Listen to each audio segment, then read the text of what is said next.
Sadaqallahu. Kalau saya perhatikan tadi ini anak, dia tuh berusaha untuk menyerang Banyuma, tapi dia nggak ngerti bahasa Indonesia, gitu. Ibarat kata ada orang yang ngajarin ikan berenang, gitu. Dia mau kita menuhankan Isa. Oke, ada yang baru masuk, silakan direspon. Aduh, sama aja ini. Iya, ini sama. Tambahnya ya Lin. Laskar Surgawi. Izin ini emang aduh banyak banget yang minta. Aduh, kasihan gue telok mana mandrek lah. Saya moderator aku pilih. Kasih moderator aku pilih Kristen. Oh ibu Rama paham ini ya, ngerti ya berarti ya? Iya. Siapa aja? Laskar Surgawi gimana? Laskar Surgawi kok baru-baru. Selamat malam Bang Juma. Selamat malam semua teman-teman di sini. Kembali jumpa kita. Iya, jumpa lagi kita. Tadi Apa seru ini? Bang ngomong tentang Isa. Iya. Mohon maaf noise, mohon maaf Bunda. Iya, Gurunda izin kayaknya ada ini deh. Apa colokannya kurang kecolok atau coloknya Suara kurang apa ser kayak apa ya? Kayak Kayak ada nyamuknya gitu ya. Gitu. bukan kayak apa ya? Pokoknya suaranya tuh kayak nggak enak gitu didengar. Enggak, Krek. Masih. Aman. Nah, masih. Nah, masih. enggak, suara-suara Pak Gandram boleh Mondri. Ya. Nah itu pegang apa itu? Tiba-tiba kayak tek gitu. Ada yang dirapet-rapetin. Masih ada. Yang longgar udah nggak coba? Masih Gurunda. Apa ya? Kenapa ya? Masih ada suara Vespanya. Iya malah. Keluar kickback, coba baru naik lagi.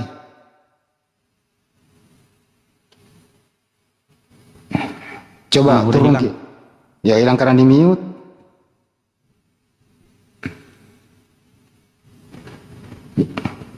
Ya udahlah, Laskar Surgawi, ada yang mau disampaikan, silakan. Iya Bang, makasih ya. Ya, Kalau malam ini aku bisa bertanya sudah Bang, bisa nggak? boleh. Oke, saya bertanya ini Bang. Nah, gini bang ya, boleh Anda bertanya, tapi misalnya kalau Banyuma atau udah dijawab, boleh Anda menyanggah, tapi menyanggahnya dengan keilmuan, bukan dengan asal menyanggakan begitu ya. Masih ada noise-nya? Aman Gurunda.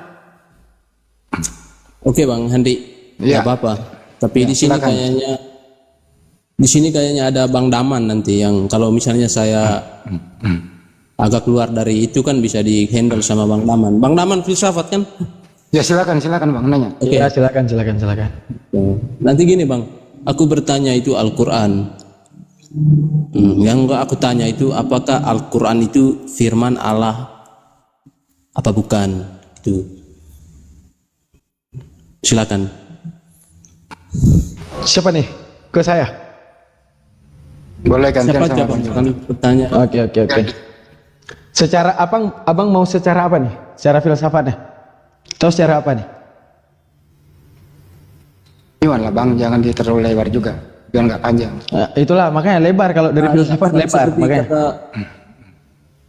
kata Bang Handi, nggak usah melebar dulu. Misalnya kalau saya menyangka tidak. Ya udah, firman Allah udah dijawab, Atau firman Allah filsafat. udah. Al-Quran itu nggak ada campur tangan Nabi Muhammad, murni firman Allah udah dijawab. Lanjut.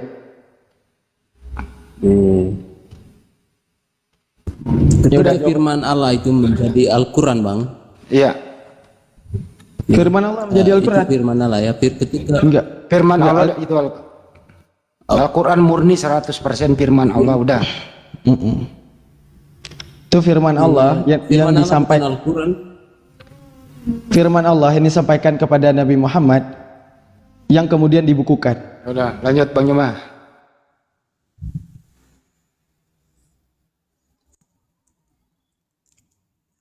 Iya kan, firman Allah yang dibukukan itu kan firman Allah apa bukan?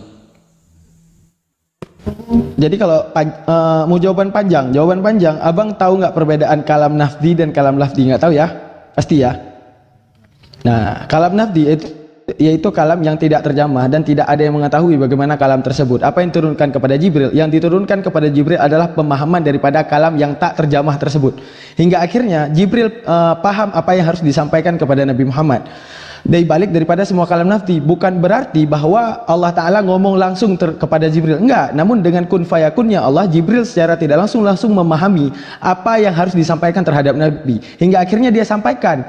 Karena perpindahan daripada kalam nafdi tadi yang sejatinya adalah milik Allah, berpindah ke dalam pola pikir ke dalam pewahyuan Jibril, dan itu menjadi makhluk saat itu dengan bahasa-bahasanya, dan akhirnya sampai kepada Nabi Muhammad, karena Nabi Muhammad orang Arab, dibukukan dalam bahasa Arab.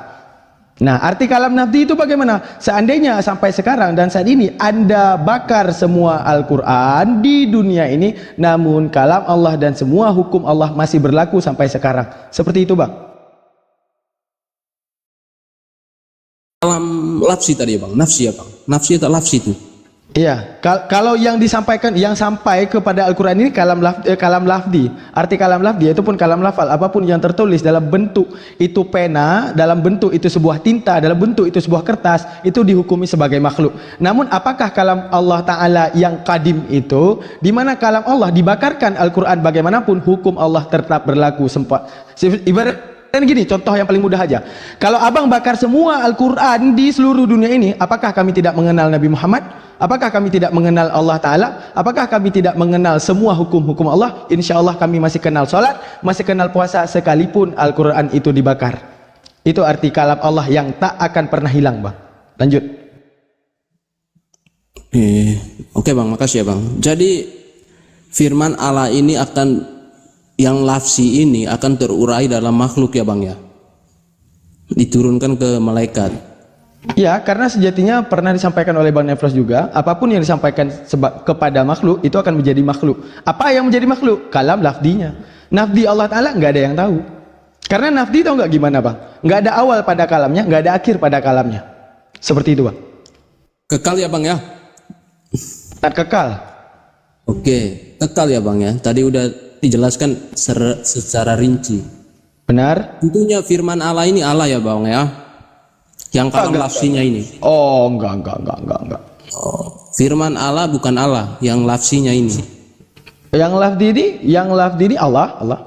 Artinya gini, abang harus tahu dulu apa perbedaan mausuf, apa perbedaan zat. Ibaratnya gini, berlari abang, apakah itu abang? Tidak. Namun kapan abang berlari? Saat abang mau berlari. Paham? Kok nggak paham ya? Don't know lah, nggak tahu cara bilang berarti. Cara analogi. Ibaratnya gini Bang. Sifat abang, kapan ada abang itu berkulit putih? Saat zat abang ada, namun masih dikatakan sebagai zat, enggak lagi, namun abang sudah dikatakan sebagai kata-kata tiada. Kalam lafdi ini seandainya dibakar, apa yang menjadi makhluk daripada kalam lafdi? Seandainya Al-Quran ini dibakar, dia sah untuk dibakar, maka dia dinamakan dengan kalam lafdi. Segala sesuatu yang menjadi makhluk. Namun apa yang dikatakan kalam nafdi? Kalam yang tak pernah terjemah dan gak ada yang tahu. Contoh Bang, pada perkataan aku pergi ke pasar, itu ada kata aku pada awal dan kata pasar pada akhir. Itu menunjukkan kalam manusia yang ada awal pada kalamnya, ada akhir pada kalamnya. Namun kalam Allah bagaimana? Nggak ada yang tahu. Coba cek dulu mic-nya Bang Juma, izin ya. Bang Juma, mic-nya gimana Bang Juma? Udah Bang. Udah ya. Ya udah, terusin. Lanjut. Oke Bang, kalau untuk uraiannya seperti itu, berarti tidak bisa kita ngambil kesimpulan ya. Jangan oke aja, gantian lah.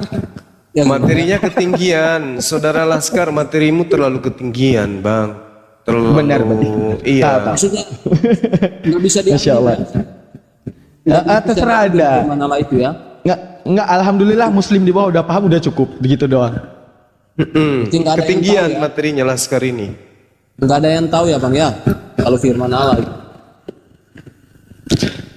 Iya. Firman nafsi, firman majas. Nafsi berarti yang ada pada diri Allah. Nggak ada yang tahu. Kalau majas itu adalah dampak daripada firman yang diantarkan kemudian oleh malaikat Jibril. Majas Al-Quran terdiri dari kertas tinta. Itu firman Allah. Tapi tinta dan juga kertasnya itu bukan firman Allah. Paham enggak di situ? Sama seperti Yesus. Keberadaan Yesus itu berasal dari firman nafsi, kehendak Allah. Lalu kemudian yang terlontar pada kehendak Allah inilah yang disebut makhluk. Menjadilah Yesus. Maka Yesus bukan Tuhan. Yesus itu bukan kalam, tapi berasal dari kalam. Dia adalah makhluk yang berasal dari kalimah. Seperti itu adanya. Jadi kalau dikatakan alam semesta ini, kita semua ini berasal dari kalam nafsi, berasal dari kehendak Allah, kehendak Tuhan. Tetapi kita bukan Tuhan. Sama seperti ketika Anda berkehendak makan nasi, maka nasi itu bukan Anda, tetapi kehendak makan nasi itu adalah Anda. Gitu loh logikanya. Jadi sangat salah ketika kemudian Yesus itu pada mulanya adalah firman, firman itu bersama-sama dengan Tuhan dan firman itu adalah Tuhan. Ini maksudnya adalah asal muasal terciptanya Yesus itu berasal dari kehendak, firman nafsi, firman dari Tuhan itu sendiri. Sama seperti ketika saya ingin makan nasi, maka makhluk yang ada di sekeliling saya, yang mendengarkan itu, yang ada di bawah kuasa saya, seketika mengambil beras, mencucinya, menanaknya, memasaknya, lalu kemudian menyediakan di meja makan. Maka nasi yang ada di meja makan itu adalah pada mulanya adalah kehendak Bang Suma, sehingga istrinya mengambil beras dan memasaknya, lalu menyediakannya di atas meja. Itu maksudnya, pada mulanya Yesus itu adalah kehendak Tuhan. Lalu kehendak Tuhan menginginkan agar Maria hamil. Setelah Maria hamil, maka keluarlah Yesus. Maka Yesus pada mulanya adalah firman. Artinya Yesus pada mulanya adalah kehendak Tuhan, sehingga dia tercipta menjadi makhluk Yesus. Sederhana kok itu. Gitu Bang Oke, Laskar.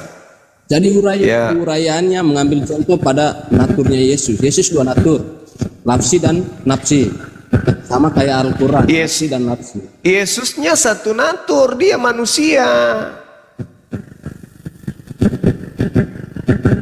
Yesus itu cuma satu natur. Yang mengajarkan dua natur itu siapa? Penganut ajaran paganisme, yang nantinya menjadikan manusia ini adalah punya sisi keilahian. Itulah Kristen. Nah, sedangkan Kristen ini bukan ajaran Yesus. Kristen ini adalah satu kepercayaan yang mengambil Yesus, mendudukkan sebagai Tuhan. Yesus tahu enggak? Tidak. Oke Bang Juma, kalau Abang mengatakan Yesus itu satu natur, artinya dari mulut Anda sendiri, satu natur itu akan Anda akui sebagai Tuhan karena satu natur. Loh, kalau dua bagaimana natur, bisa? Bagaimana bisa? Saya jelaskan kepada Anda. Kalau dua natur, Anda akan memisahkan di mana nafsinya, di mana nafsinya. Jika dua natur dalam kepribadian Yesus, nafsinya adalah firman-Nya, nafsinya adalah daging kemanusiaannya. Sama kayak Al-Quran. Kalau Al-Quran saya robek kertas dan tintanya, yang saya robek dan saya sobek itu adalah kalam nafsinya, bukan kalam lafsinya. Kalam lafsinya itu kekal. Demikian juga dengan Yesus. Yesus jika saya salibkan, yang saya salibkan itu kalam nafsinya, bukan kalam lafsinya. Kan dua natur. Karena pada keimanan Kristen itu firman-Nya menjadi manusia. Dalam keyakinan Islam, firman itu menjadi Al-Quran. Tapi di dalam Al-Quran itu ada dua natur, ada lafsi, ada nafsi. Demikian juga firman menjadi manusia, ada dua natur, ada nafsi, ada lafsinya. Makanya ketika Abang mengatakan Yesus satu natur, dari mulut Abang sendiri akan mengaku satu natur ini adalah Tuhan. Nggak bisa bedain, dagingnya pun Abang akan sembah. Gini. Kertasnya pun akan Abang sembah. Di gereja mungkin bisa kau ngajar kayak gitu. Gini. Kalau Anda berbicara mengenai Yesus, Anda harus cari sepadannya, yaitu baginda Rasulullah Muhammad sallallahu alaihi wasallam. Kalau Anda ingin berbicara mengenai Al-Quran, sepadannya itu adalah Taurat, kitab Taurat. Itu aja dulu. Kalau Anda ingin mencari yang sepadan, jangan Anda dudukkan Al-Quran dengan Yesus. Gak sama. Al-Quran itu sepadan dengan Taurat, Injil. Itu baru sepadan. Oke? Yesus mengatakan, aku tidak berkata-kata dari diriku sendiri. Apa yang aku katakan adalah apa yang diperintahkan untuk aku sampaikan. Nah, yang diperintahkan Yesus untuk disampaikan itulah firman yang keluar dari Allah, dari Tuhan. Kalau Yesus itu manusia, baginda Rasulullah Muhammad SAW juga manusia. Tugas mereka sama, mengajarkan manusia, membimbing manusia untuk menjadi jalan menuju kepada Allah. Yesus adalah jalan menuju kepada Allah. Rasulullah Muhammad SAW juga jalan menuju kepada Allah. Bedanya, Yesus hanya untuk Bani Israel, baginda Rasulullah Muhammad SAW untuk seluruh umat manusia, termasuk Anda. Yesus bukan untuk Anda. Yang untuk Anda itu adalah baginda Rasulullah Muhammad SAW. Kalau Anda tidak percaya, tunjukkan dalilnya. Di mana Yesus mengaku aku diutus untuk seluruh umat manusia? Enggak ada. Ada enggak dalilnya Yesus mengaku hanya untuk Bani Israel? Ada. Matius 15 nomor 24. Aku diutus hanya kepada domba yang hilang dari Bani Israel. Anda bukan Bani Israel. Kalau Rasulullah, litubayyina linnasi, untuk seluruh umat manusia, kaffatan linnas, untuk seluruh umat manusia. Yesus tidak, hanya untuk Bani Israel. Bagaimana caranya supaya Yesus untuk seluruh manusia? Harus ada yang merubah ajarannya. Harus ada yang membajak ajarannya. Harus ada yang menjadi serigala, supaya diambil ajaran Yesus itu dirubah untuk seluruh umat manusia, untuk kepentingan satu golongan. Itu yang perlu saudara pahami dengan baik. Jadi terlalu tinggi, materinya terlalu tinggi, Anda nggak sampai ke sana. Oke, teman.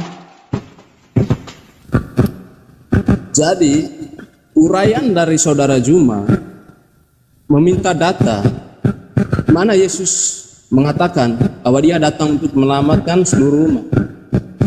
Sebelum saya masuk ke sana, di akhir kesimpulan ini nanti saya jawab datanya itu. Saya demikian dulu dengan yang pertama tadi. Jika saya mendudukkan Yesus sama seperti Rasul, Nabi bagindamu Muhammad, sementara Yesus itu punya dua natur, Muhammad itu punya satu natur. Yang mengajarkan Anda Yesus dua natur siapa? Bentar bang, saya uraikan nanti. Kenapa bisa saya jawab. mengatakan Yesus? Kenapa saya mengatakan Romawi yang mengajarkan Anda, gereja, bapak-bapak gereja asal mula. Mereka adalah orang barat yang ngajarin Anda Yesus itu dua natur, selayaknya Zeus, selayaknya Krishna. Oke, biar saya selesaikan dulu. Oke, silakan. Tidak bisa Rasul Muhammad disetarakan dengan Iya, memang nggak bisa, karena dia lebih tinggi, tugasnya lebih, yang diemban lebih besar daripada Yesus. Kalau sudah nggak bisa, artinya kita nggak bisa menduduki setara Nabi Muhammad sama Yesus. Tapi skala ciptaannya sama-sama ciptaan, sama-sama manusia. Yesus dalam Alkitab tetap ada kata bahwa dia itu diciptakan. Ada. Coba tunjukkan data itu kepada saya bahwa Yesus. Bentar dulu, saya stop dulu bentar. Bentar dulu. Bang Juba, kok sepertinya masih belum kondusif mic-nya itu loh. Di YouTube di mana-mana itu banyak yang klaim kok suara Bang Juba gitu. Gimana ya cara perbaikannya ya? Benar-benar gangguan suaranya. Kalau Bang Juba ngomong sih hilang gitu. Mungkin di apa sambil dicas ya Bang Juba? Sambil dicas apa gimana? Atau mungkin pakai mic eksternal beliau. Ya, coba dulu.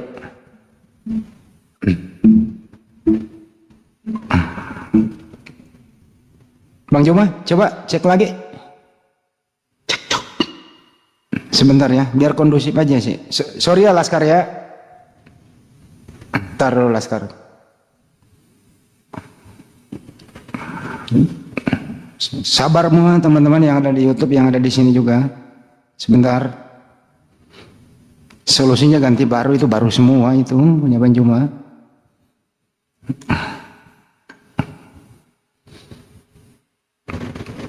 Coba Bang Juma dicek lagi. Masih noise. Nah, aman. Lanjut. Oke. Masih noise ya? Enggak. Agak Terkendali Gurunda. 86,5. Suara kodok. Tapi agak-agak noise ya. Masih. Kok bisa Udah sih? Ada noise tipis-tipis gitu. Oke, lanjutlah, udah cukup. Oke ya Bang, boleh saya lanjut ya? Ya. Demikian juga Al-Quran. Al-Quran dibantu mengatakan dua natur, dibantu dengan tafsir. Yesus dibantu dengan ilmu pengetahuan Tritunggal, makanya dia dikatakan dua natur, sama-sama dibantu. Enggak ada 100% dari firman mengatakan firman ini akan menjadi dua natur. Demikian juga Al-Quran. Kalau SWT enggak pernah mengatakan Al-Quran ini dua natur. Bro, kenapa sih kamu, bro, Tafsir. izin dulu bro, kenapa sih kamu samakan Tuhanmu dengan Al-Quran? Kenapa demikian saya samakan? Karena tadi Bang Juma mengatakan sama seperti Yesus. Makanya saya ikuti. Ibarat kata Al-Quran itu kan ada kertasnya tuh. Yang mana yang Yesus? Yesus yang kertas ya? Kalau di barat Al-Quran itu ada yang kertas, yang disebut dalam lafsi. Lafsi kan artinya jat. Yesus adalah kertasnya. Yesus adalah dagingnya yang lafsi. Oh, jadi Yesus adalah kertasnya. Iya, Yesus adalah kertasnya. Oke, baik, dapat. Kedagingannya. Iya. Kan ada dua natur dia. Ada Udah cukup, udah dapat Bang Yuma. Yesus adalah kertasnya. Dapat. Cepet kan kalau didapat udah. Udah. Abang, Kedagingan oke, mohon maaf ya sedikit ya. Jadi saya anggap saya setuju dengan apa yang Anda katakan.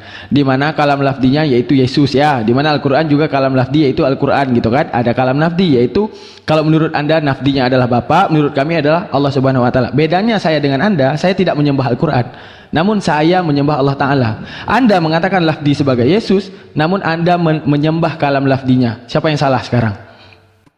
Sederhananya Yesus adalah kertasnya udah. Anda tidak Biar mungkin cepat dipahami oleh netizen. Jadi teman-teman, Al-Quran itu tertulis di kertas. Ya Yesus itu adalah kertasnya. Ya tulisannya itu adalah Tuhannya. Kan gitu. Lanjut. Kalau Al-Quran belum dipisahkan, Bang Daman enggak mungkin tidak menyembah Al-Quran. Al-Quran firman Allah loh. Ya, kami Masa tidak menyembah firman. Allah kita kesampingkan. Kami nggak menyembah firman. Udah sebentar. Bang Juma udah dapat Bang Juma. Yesus adalah kertasnya Bang Juma. Udah dapat. Lanjut. Ya udah jelas. Berarti Yesus Kalau adalah ciptaan. Ya Udah selesai. Selesai. Karena memang Bang begini. Bang Daman mengatakan kami tidak menyembah firman. Ya sudah. Ya memang. Memang. Mana ada manusia menyembah firman? Iya, bahwa Lucu Anda. firman Allah itu bukan firmannya dari Allah. Loh, gimana ceritanya nih? Firman yang masih noise ya? Masih Gurunda tadi yang sebelum Keras kali noise-nya. sebelum ini aman. Apa itu? Kayak ada ngecas gitu, kayak ngecas. Padahal saya ngecas loh. Saya nggak ngecas. Ini Enggak. ini jernih. Lah ini jernih. Nggak ada ngecas saya. Ini jernih. Oh mungkin dari sini ya. Dari situ Gurunda. Ya, itu jangan diapa-apain itu Gurunda. Udah Masih. aman. Udah enggak? Udah jernih. Udah itu dilepas saja, jangan dipegang lagi. Ya, udah. Iya. Jadi kami umat Islam itu ketika Anda mengatakan setara firman Al-Quran, kami nggak nyembah Quran. Karena Al-Quran itu adalah kertas dan tinta. Tetapi muatan daripada isi Quran itu berasal dari Sang Ilahi. Ilahi inilah yang kami sembah. Gitu loh. Sedangkan Yesus sendiri mengatakan, aku tidak berkata-kata dari diriku sendiri. Berarti dia bukanlah Tuhan. Karena dia tidak berkata-kata. Kisah Oke, para Pak. Rasul 2:36. Jadi seluruh kaum Israel harus tahu dengan pasti bahwa Allah telah membuat Yesus. Allah telah membuat Yesus yang kamu salibkan itu menjadi Tuhan dan Kristus.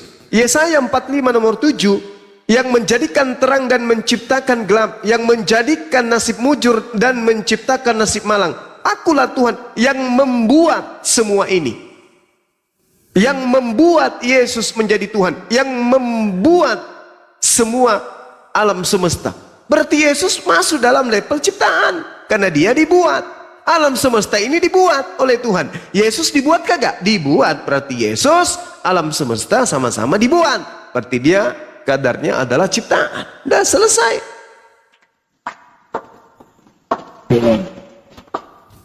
Saya juga bisa bernarasi seperti Anda. Ya silakan. Jika kertas kosong bisa berbicara, dia akan mengatakan, saya tidak berbuat apa-apa dari kertas kosongku ini.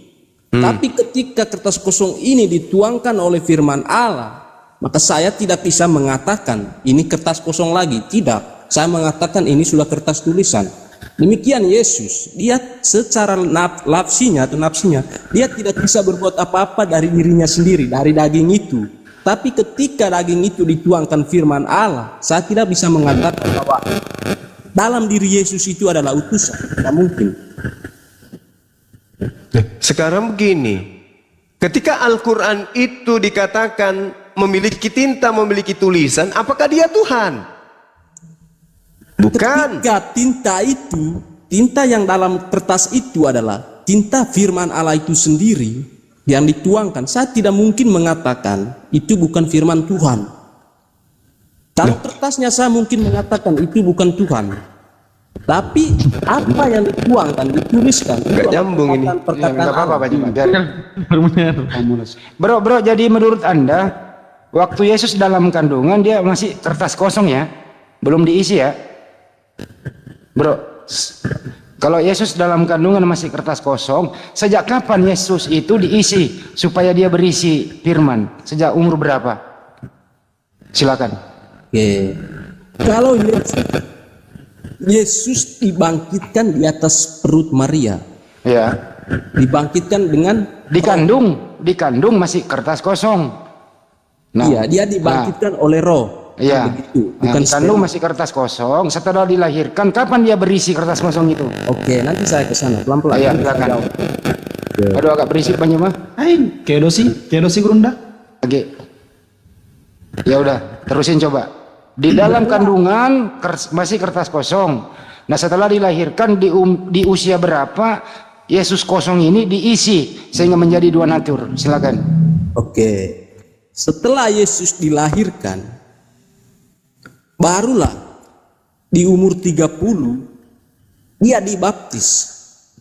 Dari situ dia bisa dikatakan dituangkan firman Allah. Sebab waktu dia dibaptis ada suara dari Oke, langit. baik, udah paham. Jadi di usia 0 sampai 30 Yesus ini masih kertas kosong. Nanti 30 tahun baru keisi. Siapa yang ngisi? Siapa yang ngisi, bro? Silakan. Oke. Siapa yang ngisi? Ya, siapa yang ngisi dia waktu umur 30 tahun? Yang mengisi kalam nafsi ini adalah kalam nafsi. Firman-firman Tuhan yang mengisi daging ini. Oke. Proses siapa yang ngisi, bagaimana cara mengisinya kertas kosong ini? Iya, pertandaan permulaian bahwa firman itu akan menyatu dalam daging ini ketika ia dibaptis dan terdengarlah suara dari langit. Kepadanya ia aku berkenan. Dari situ baik. Bapa melakukan pekerjaannya di dalam diri Yesus. Oke, terakhir, apa saja yang diisi dan apakah yang pertama yang mengisi kertas kosong Yesus ini? Kan ada Markus, Matius, Yohanes, Lukas. Urutan pertamanya apa yang dia isikan? Yang mengisi itu apa? Yohanes 1 kah? Atau apakah begitu? Oke Bang ya. Ya. Kalau Silakan. tentang Yohanes, Markus, Lukas, mereka itu adalah saksi yang siap mendokumentasi akan Injil ini. Karena mereka dipilih. Begini Bang, ilmu apa yang pertama mengisi kertas kosong dalam diri Yesus? Apa yang pertama yang mengisinya? Yang mengisi pertama kali memperkenalkan Allah itu roh. Baik. Yang mengisi Yesus sendiri atau ada yang ngisi Bang? Daging nggak bisa mengisi dirinya sendiri, Bang. Oh berarti Nah, itu apa namanya? Bapak berkehendak menjadikan suatu daging, dan daging itu nanti. iya. Baik, ini kan daging kertas kosong nih. Ini daging kertas kosong dari 0 sampai 30. Pas dibaptis, nah terisi tuh. Nah, ada Bapak yang di surga mengisinya. Apakah Bapak langsung turun mengisi atau ada melalui perintah orang lain atau ada malaikat yang mengisinya? Bagaimana? Iya, Bang, aku ngerti. Ya, Maka silakan. dari usia 30 disitulah Rasul Yohanes mulai bernarasi. Oh jadi Yohanes yang mengisi ilmu ke Yesus? Bukan maksudnya mengisi ke Yesus, maksudnya mulai bernarasi Yohanes bahwa Jangan bawa Yohanes dulu. Ini Yesus dalam kandungan kertas kosong. 0 sampai 30 kertas kosong. Setelah 30 tahun baru kertas Yesus kosong ini berisi. Siapa yang mengisi dan bagaimana cara mengisinya dan apa yang pertama-tama yang diisi kepada Yesus? Silakan. Oke, boleh saya jelaskan? Monggo. Iya, waktu umur 30 tahun tiba waktunya. Maka Yohanes bernarasi seperti pasal 1 sampai selesainya. Setelah ia dibaptis oleh Yohanes, suara dari surga terdengar. Inilah anak yang aku perkenankan. Kepada dia aku mendengar. Pokoknya kira-kira begitulah. Nah, dari situ misi dari Allah Bapa ini itu mulai dikerjakan dalam diri Yesus. Dia yang menjadikan daging ini untuk ia bersaksi dalam diri sang daging ini. Karena sang daging ini bersaksi, aku tidak berbuat apa-apa dari diriku sendiri. Atau Oke, bro. Bapa yang mengutus aku. Bro, Yohanes 17:8 itu udah terisi kan, menerima firman, berisi. Firman apa yang pertama-tama mengisi kertas putih ini, bro, sama Yesus? Firman apa yang pertama? Firman yang isi itu perkenankan. Yang mana itu? Yang mana yang dari perjanjian surga baru itu? Bang. Yang dari Yang mana? surga itu, Bang. Oke, ini lanjutkan Bang Nyuma. Terus Bang Nyuma udah ada poinnya gitu loh ya. Ini ada, kita kejar dulu nih Bang Nyuma. Apa yang pertama-tama mengisi kertas kosong ini dalam diri Yesus? Mudah-mudahan mic-nya udah bagus. Lanjut. Oke, Bang ya. Jadi ini diskusi tanya jawab apa kita Masih berharap noise. bisa. Lanjut. Oke, Bang ya. Ketika Yesus dibaptis, dari situlah pertandaan permulaan misi dari Allah Bapa ini akan bersaksi dalam diri daging ini. Aduh, daging ini ngomong kemana kosong. Tapi Gak daging ada artinya Anda ngomong, Bang. Saya bukannya nggak menghargai, tapi apa yang Anda jelaskan ini apa? saya apa menjelaskan, Bang. Anda ingin mempersamakan Al-Quran dengan Yesus gitu? Bukan saya yang mempersamakan, tapi karena abang tadi, ketika kita berbicara Al-Quran, abang cuma menyinggung Yesus. Saya mengatakan jika Al-Quran kamu punya dua natur, dibantu oleh Ngomong lagi lah bro, capek bro dengernya bro. Ngomong apa dari tadi? Belajar iya. ngomong dulu lah. Al-Quran itu dari Allah, malaikat Jibril, baginda Rasulullah Muhammad sallallahu alaihi wasallam, dituangkan dalam kertas melalui para sahabat. Ada 4 tangga dari sumber, lalu kemudian pengantar, lalu kepada tujuan, lalu kepada penulis. 4. Nah, bagaimana dengan Yesus? Yesus ini apa? Yesus dari Allah, malaikat Jibril, Maria, Yesus. Lalu di mana unsur ketuhanannya? Enggak ada. Al-Quran juga dalam hal ini kertas tinta itu bukan Tuhan. Yang Tuhan adalah yang berfirman. Yesus di sini ada karena akibat Tuhan pencipta langit dan bumi berfirman. Apa yang keluar dari mulut Tuhan itu bukan Tuhan. Serius ini bang? Serius. Oke. Oke? Apa yang keluar dari mulut Tuhan bukan Tuhan. Bukan Itu Tuhan, bukan Tuhan. bukan mulut Tuhan. Apa yang keluar dari mulut Tuhan itu bukan Tuhan. Oke. Apa yang keluar dari Tuhan itu bukan Tuhan. Yang keluar dari Tuhan itu adalah makhluk. Perkataan Apapun Tuhan itu. bukan perkataan Tuhan. Perkataan Tuhan itu berasal dari dirinya sendiri. Yang kehendak itu, yang berkata itulah yang Tuhan. Oke? Yang berkata itu yang Tuhan. Tetapi apa yang dihasilkan dari perkataan Tuhan itu bukan Tuhan. Oke, berarti Tuhan berkehendak dengan perkataan bukan Tuhan. Tuhan berkehendak, yang berkehendak ini Tuhan. Akibat daripada kehendak itu bukan Tuhan. Iya, kehendak dengan perkataan Ya. itu Tuhan apa bukan? Kalau perkataan Tuhan itu adalah ucapan Tuhan yang keluar. Setelah dia keluar itu bukan Tuhan. Ucapan yang keluar dari Tuhan, dari kehendak Tuhan apa bukan? Loh, gimana ceritanya ini? Tuhan, Yesus juga kalian gitu kan? Makanya Tuhan. juga saya demikian. Sok pintar Anda soalnya. Tuhan, dengarkan saya. Makanya, kalau orang Kristen lagi bernarasi itu didengarkan. Ketika contoh kasus, Apanya yang mau didengarkan? Cuman asumsi doang. ketika saya contoh Apa? kasus Saya ini, tadi minta setara. kepada Anda mana dalilnya Yesus dua natur. Apa yang Anda katakan? Anda terbata-bata dalam menjawab. Loh, kok saya- Gimana nih sih? Gimana nih sih? Saya bertanya. Sok pintar, sok Kehendak pintar, sok Tuhan. tahu. Oke, kehendak Tuhan dengan perkataan itu kehendak Tuhan apa bukan? Ngomong apa? Kamu ngomong apa? Kehendak itu Tuhan yang ya lagi- kehendak Tuhan. Iya, Kehendak itu Tuhan ya harus kehendak Tuhan. Gimana sih? Sekarang gini aja deh, kita pakai dalil. Yesaya 55 nomor 11, demikianlah firmanku yang keluar dari mulutku. Yesus Anda katakan firman, apakah Yesus keluar dari mulut?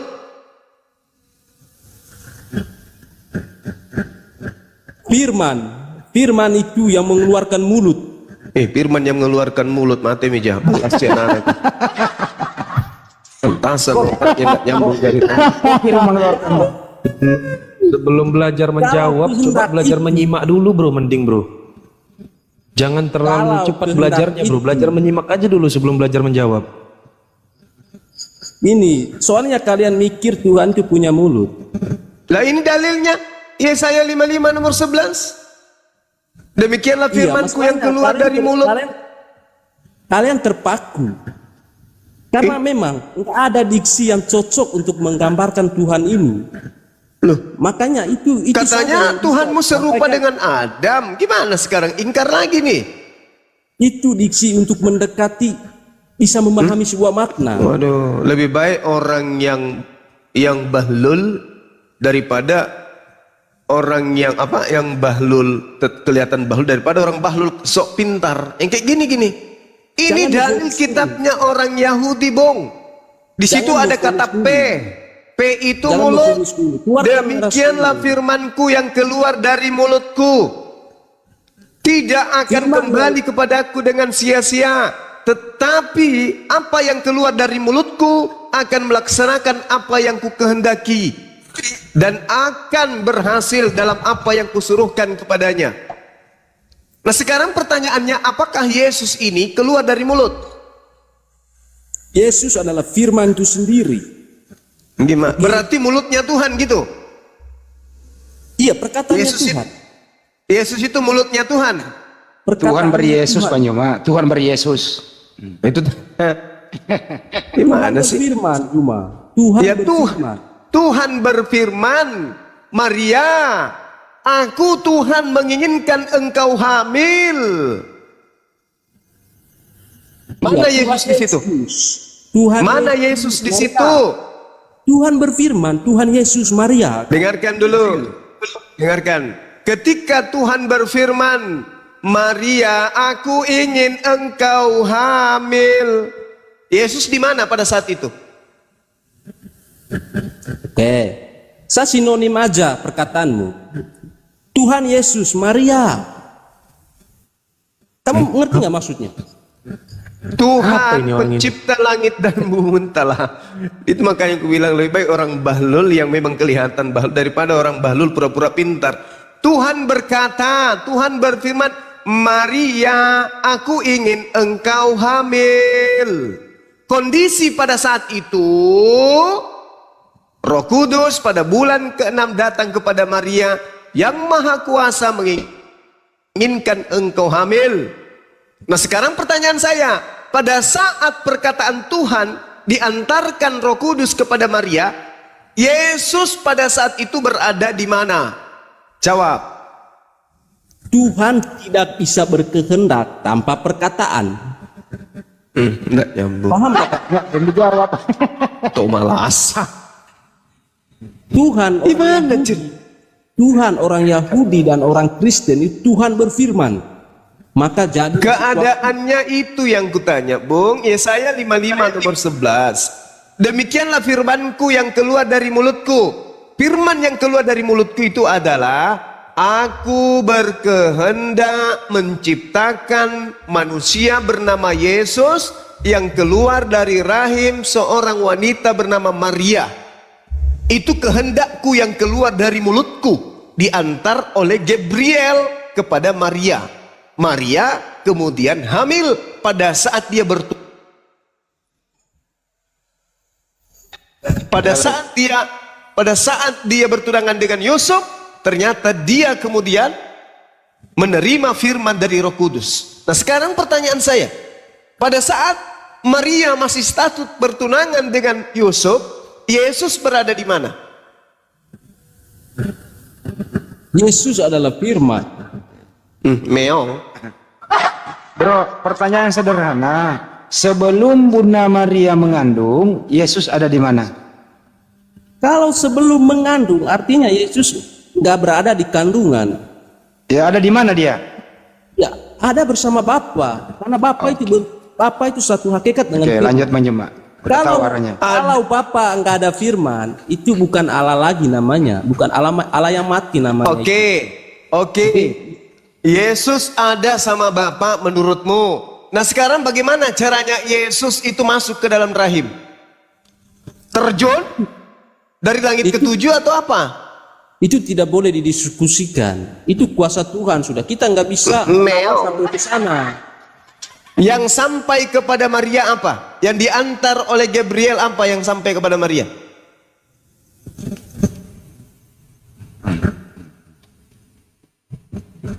Bro, Wahyu dari firman. wahyu dari firman. Wahyu dari kehendak yang berfirman. Berarti yang datang kepada Maria firman, betul? Iya, wahyu Nah, dari firman. yang sampai kepada Maria perkataan Tuhan atau manusia? Yang sampai kepada Maria pertama kali firman Tuhan atau manusia?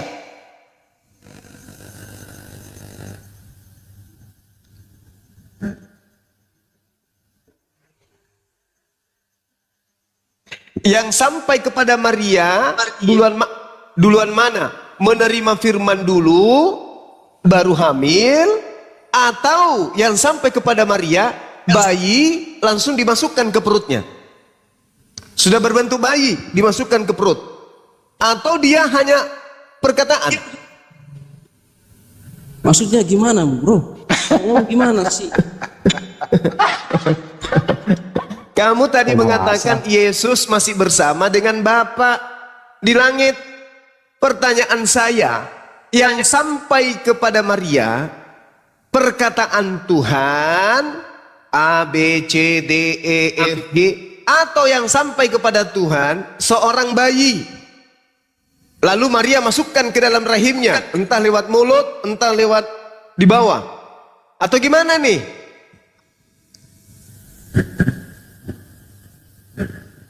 Yang sampai di Maria itu firman Tuhan. Nah, firman ini berupa kata-kata atau berupa manusia? Yang di kandungan apa sebelum kandungan ini? Sebelum kandungan, berupa kata-kata atau berupa bayi? Kamu kandungan, firman itu bersama Allah Bapa. Yang sampai ke Maria pertama kali perkataan A, B, C, D, E, F, G atau janin yang lebih dulu? Yang sampai ke Maria itu adalah firman. Perkataan kan? Perkataan Tuhan. Nah, Perkataan perkataan itu Tuhan. diinkarnasi dalam- Yesus di mana? Yesus di mana pada saat itu? Yesus kan perkataan itu sendiri. Yesus perkataan itu sendiri. Yesus itu manusia. Yang saya tanya, yang dibawa oleh Gabriel itu perkataan Tuhan atau manusia? Yesus itu nama kemanusiaan Sang Firman. Oh, firman rasa bonyok. Nah, Kamu mengatakan makanya- Tuhan bersama. makanya Anda- Kamu saudara Anda- berkata kenapa Anda begitu? Yesus. Karena Anda tidak percaya bahwa firman Tuhan adalah firman Tuhan, adalah Tuhan. Agak je nasi.